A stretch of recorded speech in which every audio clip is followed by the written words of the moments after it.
kulan waxaan daawada meel walba oo joogtaan markale waxaad ku soo dhawaataan janaalka tusmada filmada iyo sidoo kale update-ka kale markale soo kordhay kuwaas waan isdaan xiis weelihiin oo aad la wadaagi kartiin daawadayaashana ku taxan barta tusmada meel walba oo joogtaan waxaan leenahay ku soo dhawaada akhbaaraadka ugu dambeyn waxaa la soo saaray goosgooska filmka Confina Namera kuwaas oo hogaamiye ay ka yihiin jilaaga Vicky Kaushal atrishada lagu magacaabo Bumi Bateker iyo sidoo kale Kiara Advani filmkan ay waxa mid maalin ka hor lagu dhawaaqay in filmkaasi lagu soo fasaxi doono qaybta Disney Plus Hotstar kaas oo shabakadaasi ee filmkaasi soo baahin doonto oo qaybta OTT-ga halka filmkaasi oo ay leedahay shabakada Derma Production oo milkiilaha uu leeyahay director-ka iyo sidoo kale film soo saaraha ee Karan Johar maanta ayaa goosgoos xiiso leh filmkaasi laga soo saaray filmkan ay goosgooskiisa waxa laga dheehan karay inuu ahaa film shactara kaas oo sidoo kalena Vicky Kaushal filmkaasi oo taageerayaashiisa oo kaga yaabsaday sidoo kaga soo muuqda filmkaas ayaa shactar ku saabsanaa sidoo kale waxaa jiray filmkaasi uu markaan uu rabay in uu ka dhabeeyadiisa inuu noqdo qof dheela ah ama qofka deesh soo saaray geographerka asagoo sidoo kale dhibaatooyin oo kala kulmayo tirishada u dhaxda ee Bumi Bateker taas ugu dambeyn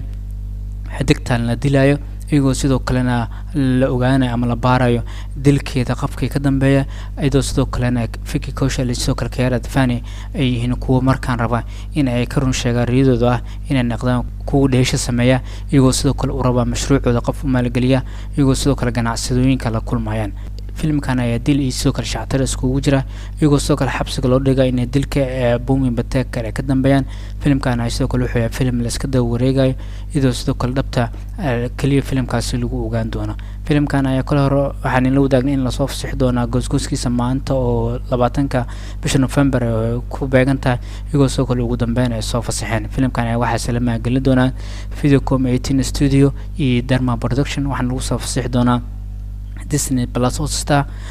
December 16 filmkaas ayaana wuxuu yahay mid markaan aad loo wada xiiseynayo iyo sidoo kale taageerayaasha xidiga Vicky Kaushal ay sheegeen in Vicky Kaushal uu yahay mid taageerayaashiisa alaba aan jabin sidoo kale film fiican la imaada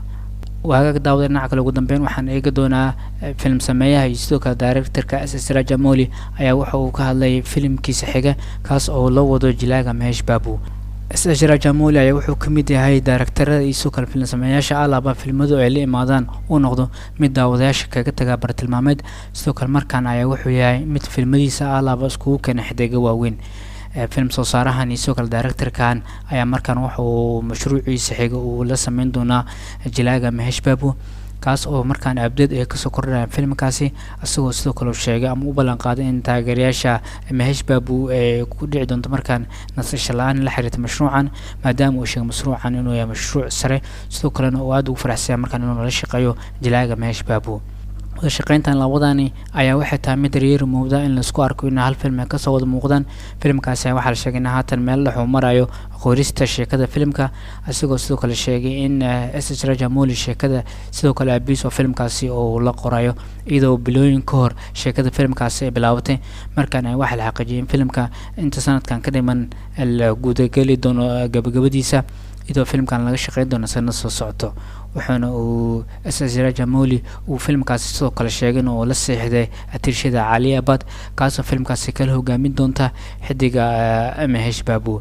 si kastaba in kasoo warkaas oo san ruunayn ayaa haddana waxaa markaan ka dhigaysaa mid xiiso leh in filmka markaan taageerayaasha jilaaga Mahesh Babu ay rabaan in wax walba filmkaasi ku saabsan ay ogaadaan xilliga la bilaabo doono shaqada filmkaasi iyo sidoo kale xilliga kale ee filmkaasi la soo fasaxi doonaba markaan fiirina Mahesh Babu ayaa markaan wuxuu dhibaato kaga jiraa xagga noloshiisa caqabadooyin ka haysta ayagoo sidoo kale dhawaan uu waayay Abisa Krishnan kaas oo geeriyooday kadib markii wadnaha uu istaagay waxaana sidoo kale ka horeysay bilooyin ka hor in hooyadiisa ay dhimatay sidoo kale January sanadkan 2022 sidoo kale walaalkiisa ka weyn oo dhintay markaan ayaa la ogeyn xilliga uu filmkan shaqadiisa oo bilaab doono haatan ayaa jilaagan dhibaatooyin xagga noloshiisa u gaarka ay haysato intaan ku soo xirina warbixinadeena iyo sidoo kale update-keena ee marka la soo kordhay kuwaas aan xiiso lahayn oo daawadayaashana ku taxan barta tusmada filmada waa la wadaagi kartaan haddaad warbixinaha ka heshaan la wadaaga asxaabtiina sidoo kale leega noo saar si dad badan u gaaro waad ku mahadsantihiin alaabsaad muuqaaladan aad u daawataan oo noo dhiirigelisaan